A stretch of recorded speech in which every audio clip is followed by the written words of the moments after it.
Keeler. CU Buffs Robert Livingston making Deion Sanders coordinator Hail Mary look like coaching genius so far. Boulder. You want to know why the Buffs would run through Hades in a gasoline suit, to paraphrase the late Pete Rose, for Robert Livingston? Because he'll do the same for them, no matter how badly his lungs burn. I always thought he was a very confident young man.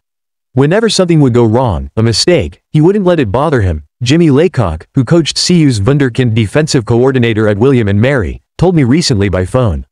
He wasn't cocky about it. He was very confident about it. He'd say, "We'll get it next time." True story.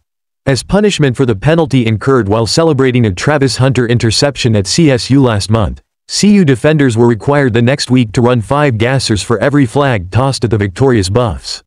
Rather than pile on, rather than play the bad cop, Livingston ran those gassers right alongside his guys. CU got somebody who brought solid stability to that defense, Laycock said. He's not going to be a fly-by-night, knee-jerk reaction type of guy, and try to change things overnight. He'll build it the right way. He's built a beast. The Buffs went rolling into a massive home showdown with Cincinnati late Saturday night, giving up 21.9 points per game. A stat that might not blow your mind at first glance.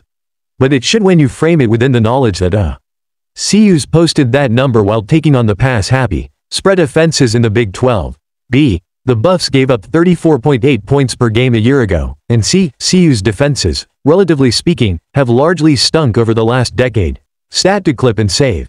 The Buffs since 2014 have finished a season giving up less than 22 points a game just once, in 2016 when CU went 10-2 and shocked the experts by winning the Pac-12 South. Defense wins you know what's. In his first season as a play caller anywhere, at any level, Livingston has the Buffs putting up Jim Leavitt numbers.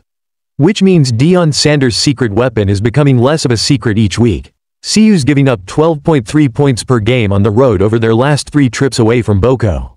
In 4 road tilts on the season, they've surrendered just 3.3 points per game after halftime. Nebraska, CSU, UCF and Arizona all followed the same script. If you don't get the Buffs early, you're not getting him at all. Period. Just being around him, he brings excitement, he brings joy, CU defensive ends coach Vincent Dancy said of Livingston recently. You can see the smile because that's what he makes you do. Even though it's a bad play, he's still smiling. He's still upbeat, he's still running around, he still has a lot of joy on the sideline, man. The way these guys play, they play off him, as you can see.